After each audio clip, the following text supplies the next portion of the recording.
ছোট্ট একটা বাচ্চা, ও কান্নাকাটি করতেছে আর বলতেছে, আমার মা আমাকে জানালা ভেঙে বের করে দিয়েছে। আমার মা বলতেছে, যাও তুমি যাও। আমার মা আমাকে ঠেলে উপরে তুলে দিয়েছে।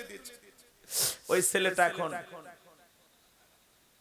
আহাজারি করতেছে, কান্নাকাটি করতেছে যে আমার মা আমারে বাঁচাইলো, কিন্তু আমার মা তো ফিরল না। সেই মহিলা লাশ হয়ে ফিরছে। এই যে দেখলেন দৌলতদিয়া ঘাটে, আহ কি মর্মান্তিক বাস দুর্ঘটনা। ড্রাইভার পান খেতে নামছে। ড্রাইভার কি করছে? পান খাওয়ার জন্য নামছে। আর হেল্পারকে বলতেছে লঞ্চে গাড়িটা উঠা। হেল্পার কি পুরো চালক না হেল্পার? হেল্পারই কোন মতে শিখছে। এই হেল্পারকে দিয়ে যখন এই গাড়িটা লঞ্চে তোলা হচ্ছে দৌলতদিয়া সেই ঘাটে, আপনারা দেখেছেন গাড়ি ব্রেক ধরতে পারে নাই, গাড়িটা কন্ট্রোল করতে পারে নাই। 30 সেকেন্ডের মধ্যে 50-55 জন যাত্রীকে নিয়ে 30 সেকেন্ডের মধ্যেই বাসটা কিভাবে ডুবে গেল। একটা বাস ডুবে নাই, ডুবে গেছে একটা পরিবারের স্বপ্ন। কথা বলেন না কেন? শুধু বাস ডুবে নাই, যতগুলো যাত্রী ছিল প্রত্যেকটা যাত্রীর জীবনের প্রদীপ ডুবে গেছে। কথা বলেন ঠিক কিনা? কেউ সন্তান হারিয়েছে, কেউ স্ত্রী হারিয়েছে। ছোট্ট একটা বাচ্চা, ও কান্নাকাটি করতেছে আর বলতেছে, আমার মা আমাকে জানালা ভেঙে বের করে দিয়েছে। আমার মা বলতেছে, যাও তুমি যাও। আমার মা আমাকে ঠেলে উপরে তুলে দিয়েছে। ওই ছেলেটা এখন আহাজারি করতেছে, কান্নাকাটি করতেছে যে আমার মা আমারে বাঁচাইলো, কিন্তু আমার মা তো ফিরল না। সেই মহিলা লাশ হয়ে ফিরছে। একটা মা দেখেন, মা কারে বলে? মায়ের কলিজায় কত মায়া, কত ভালোবাসা। মা নিজের জীবনের চিন্তা করে না। এই কঠিন বিপদে মা তার সন্তানকে বললো, বাবা তুমি বেঁচে থাকো, এই কথা বলে সন্তানকে বাস থেকে বের করে উপরে তুলে দিয়েছে। আর মা মারা গেছে। আল্লাহ জানো এই বাস দুর্ঘটনায় যত মানুষ মারা গেছে, আল্লাহ যেন তাদেরকে শহীদ হিসেবে কবুল করেন। পানিতে ডুবে পড়লে এরাও শহীদ, আল্লাহ যেন সেই শহীদের মর্যাদা তাদেরকে দান করেন। জোরে বলেন আমিন। আবার ভাইয়ারা, এই জন্য এই সমস্ত ঘটনাগুলো ঘটে। আজকে আমাদের নিরাপদ সড়ক নাই, নিরাপদ রেলপথ নাই, নিরাপদ নৌপথ নাই। মাঝে মাঝে দুর্ঘটনাগুলো ঘটে, আলোচনা হয়, কোন সরকারই কিছু করতে পারে না। কথা বলেন ঠিক কিনা? কারণ অদক্ষ কিছু চালকদের অবহেলায় এই যে ঈদের যাত্রায় 204 জন মানুষ দুর্ঘটনায় মারা গেছে। এই সড়কে তো নিরাপত্তা নাই। আমি একটা দেখলাম বালুর ট্রাক এসে মেরে দিছে একটা জেলায়, দেখছেন আপনারা? একটা লোক কি সুন্দর রাস্তায় দাঁড়িয়ে আছে, বালুর ট্রাকটা এসে প্রথমে একটা অটো মেরে দিছে, এরপরে এসে ওই দাঁড়ানো মানুষটারে মেরে দিল। এই যে ঘটনাগুলো ঘটতেছে আপনারা দেখতেছেন রহরহ। এই বাস দুর্ঘটনায় এখন পর্যন্ত 27 জন মানুষের নিথর দেহ তারা বের করতে পারছে। কর্তৃপক্ষের কাছ থেকে আমরা যতটুকু শুনলাম যে আসলে চালক চালায়নি, চালাইছে কি হেল্পার। আবার দেখেন এই লঞ্চগুলো এরা যদি 2-3 হাত করে একটা এসএস পাইপ দিয়ে হোক অথবা অ্যাঙ্গেল দিয়ে বা লোহার রড টড দিয়ে একটু ব্যারিকেড বানাইতো, তাই না? তাহলে এই ঘটনাগুলো নাও ঘটতে পারত। কথা বলেন ভাই? একটা শক্তিশালী অ্যাঙ্গেল দিয়ে যদি কোনো কিছু তৈরি করা থাকতো, এই ঘটনাটা নাও ঘটতে পারত। এই জিনিসগুলো ঘটে, কিছুদিন আলোচনা সমালোচনা হয়, টকশো গরম হয়, পেপার পত্রিকায় লেখা হয় আমরা নিরাপদ সড়ক চাই, নিরাপদ রেলপথ চাই, নিরাপদ নৌপথ চাই। কিন্তু ওই যে পরিবারগুলো আহাজারি কান্নাকাটি, কে থামাবে? একটা লোক স্ত্রীর সন্তানকে বাসে রাখছে, আর সেই লোকটা একটু বিস্কুট বা একটু নাস্তা, আর একজন ভাই ওযু করতে গেছে, এর মধ্যেই ঘটনা। 30 সেকেন্ডের মধ্যে দেখেছেন কিভাবে বাসটা ডুবে গেল। আহাজারি করতেছে, আশেপাশে লোকজন চিৎকার মারতেছে, কে বাঁচাবে? আমার ভাইয়েরা, এটাই তো জীবন, এইভাবেই তো চলে যেতে হবে একদিন। ওখানে যদি চিন্তা করেন আপনার আমার স্ত্রী থাকতো, আপনার একটা মেয়ে থাকতো, আপনার পরিবারের কোন সদস্য থাকতো, আপনার অবস্থাটা কি হয়ে যেত? কি করুন একটা মর্মান্তিক দুর্ঘটনা, হৃদয়কে কাঁপিয়ে দেয়। ওই আত্মনাদ গুলো, আহাজারি গুলো, বাঁচার জন্য ছটফট করা সেই মানুষগুলোর কষ্ট, আল্লাহ আল্লাহ এই মানুষগুলোকে মাফ করে দেন, আল্লাহ যেন এই মানুষগুলোকে শহীদ হিসেবে কবুল করেন। জোরে বলেন আমিন। ছোট্ট শিশু কাঁদতেছে আর বলতেছে, মা শেষ মুহূর্তে আমারে বাঁচাইয়া দিয়ে মা মারা গেল। এটা তো মায়ের ভালোবাসা। সম্মানিত ভাইয়েরা আমার, ও প্রিয় ভাইয়েরা, গুনাহগারের কথাগুলো একটু মনোযোগ দিয়ে শোনেন বাজান গো আমার। সারা দিন যদি বলি আলোচনা শেষ হবে না। নবীর কথা মনে আছে না নাই? বেলাল ডেকে বলে, নবী আমার জীবনের কোনো দাম নাই, আমার মনি বোমাইয়া, তাকে আমি বলেছিলাম উট দুম্বা ছাগল পেশাব পায়খানা করে দেয়, এই ঘরে থাকতে আমার বড় কষ্ট হয়, আমার জন্য একটা ভালো ঘরের ব্যবস্থা করে দেন। আমায় দেখে বলে, বেলাল উট দুম্বা ছাগলের দাম আমার কাছে আছে, কিন্তু তোর মতো কালো হাফসি বেলালের দাম আমার কাছে নাই। নবী গো আমার জীবনের কোনো দাম নাই, আপনি শুধু আমাকে দোয়া করে দেন আমি যেন মৃত্যু পর্যন্ত কালেমার পথে টিকে থাকতে পারি। এই কথা বলে হযরতে বেলাল চলে গেলেন। পরের দিন সকালবেলা সূর্য উদয় হয়ে গেছে, অনেকটা বেলা হয়ে গেছে। হযরতে বেলাল দরজা খোলে না। অন্য চাকর যারা আছে নালিশ নিয়ে চলে গেছে ওমায়ের কাছে, যা বলে না তা এখন পর্যন্ত বেলাল দরজা খোলে নাই, তাই নাকি? বলে হ্যাঁ, চলো যাই ডাক দেই। দরজায় ডাক দেয়, বেলাল দরজা খোল। হযরতে বেলাল দরজা খোলে না। এইবার জোরে করে ধাক্কা মারছে, যখন দরজা খুইলা গেছে তখন এইবার ওমায় তাকায় দেখে যেই রাত্রিতে বেলাল কালেমা পড়ে মুসলমান হয়েছে, ওই রাত্রিতে একটা উট দুম্বা ছাগলের কাছে কোনো পেশাব পায়খানা নাই। জোরে কোন মারহাবা। এইবার ওমায় ডেকে বলে, চাকরের দল বেলালের বিরুদ্ধে মিথ্যা অভিযোগ দাও। তোমরা যখন ঘুমাচ্ছিলে বেলাল তখন ময়লা আবর্জনা পরিষ্কার করেছে, তাকায়া দেখো না একটা উট দুম্বা ছাগলের কাছে কোনো পেশাব পায়খানা নাই, যাও নিজেদের কাজ করো। এই কথা বলে ওদেরকে তাড়িয়ে দিয়া এক পা দুপা করে বেলালের কাছে চলে গেলেন। হযরতে বেলাল দেয়ালে পিঠটা লাগায়া জিহ্বা নাড়ায় জিকির করতেছে। কার? একটু জোরে কোন, আর একটু জোরে বলেন। এ বাজান হৃদয়ের কান পেতে কথাগুলো শুনে যান। এইবার হযরত বেলালের কাছে যা হালকা করে ধাক্কা মারছে, যখন জবান দিয়ে কালেমার আওয়াজ বের হয়েছে, তখন এইবার ওমায় ডেকে বলে, বেলাল তোর জবান দিয়ে কি শুনলাম, তুমি কি মুসলমান হয়েছ?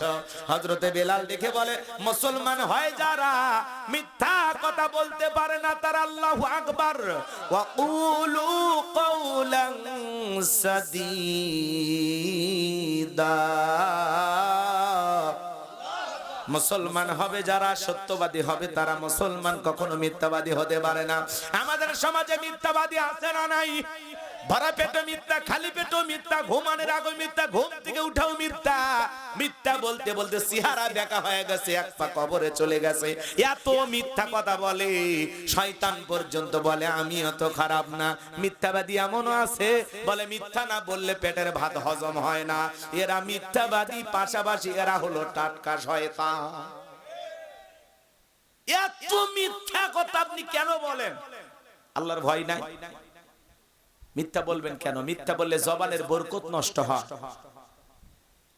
মিথ্যা হলো সকল পাপের সূচনা, এখান থেকেই শুরু হয়।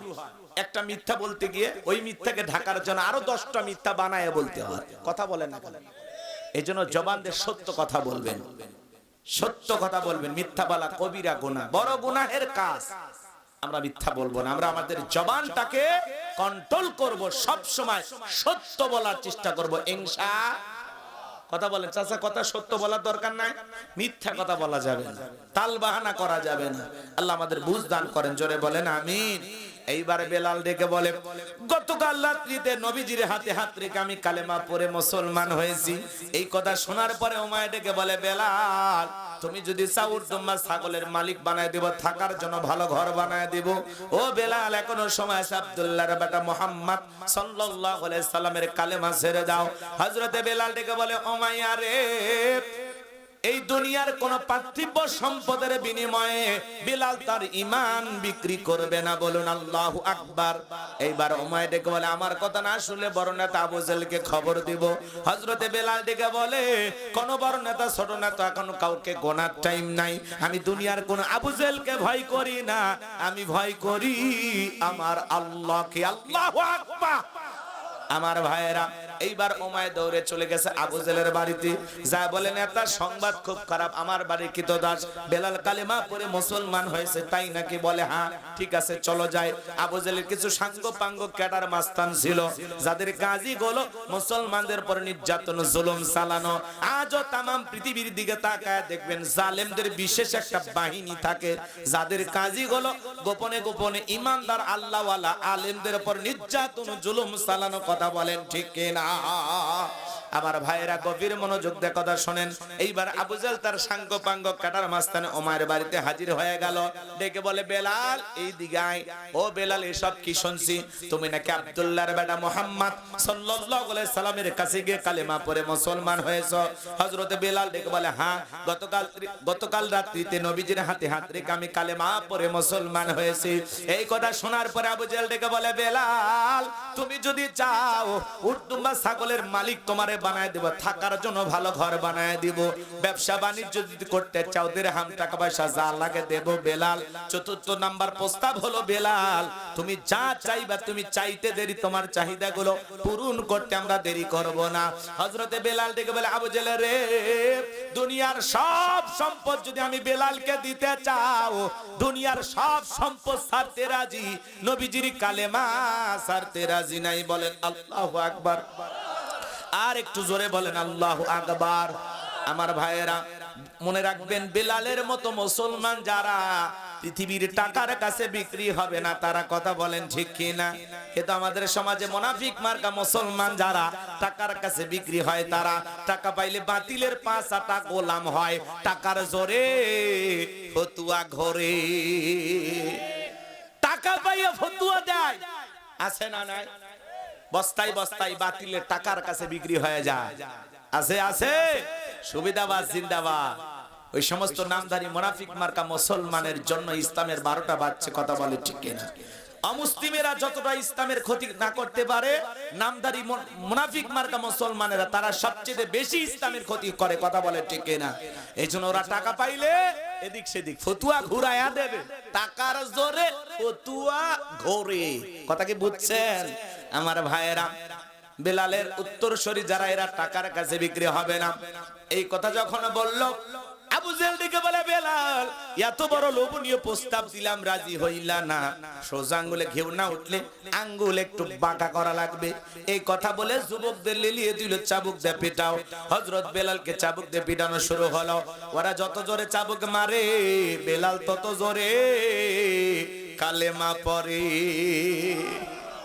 চাবুকতে পিটাইতে পিটাইতে কালো চামড়া গুলো ফেটে রক্ত ঝরা শুরু হয়ে গেল।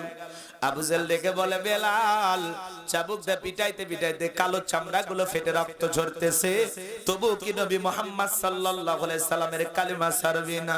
হযরতে বেলাল ডেকে বলে, আবু জাহেল রে, মারতে মারতে যদি মেরেও ফেলে দাও, জীবনটা দিতে রাজি, নবীজির কালেমা ছাড়তে রাজি নাই। বলেন আল্লাহু আকবার। এই কথা শোনার পরে আবু জাহেল ডেকে বলে, যুবকের দল, বেলালের পায়ে রশি দিয়ে বাঁধো, উঠের পায়ের সঙ্গে লাগাও, আর আরবের উত্তপ্ত গরম বালিতে বেলালকে শেষরায় শেষরায় ঘোরাও। তাই করা হলো। আমার ভাইরা, হযরতে বেলালের পায়ে রশি লাগাইয়া আরবের উত্তপ্ত গরম বালিতে শেষরায়া শেষরায় ঘোরা হলো। আরবের বালিগুলো এত গরম, সাল দিলে মরি হয়ে যায়। এত উত্তপ্ত ফুটান্ত গরম বালিতে বেলালকে শেষরাইয়া শেষরানা ঘোরা গেলো। বাবলা গাছের কাঁটাগুলো জিব্বার ভিতরে পেরেগের মতো মারা গেলো।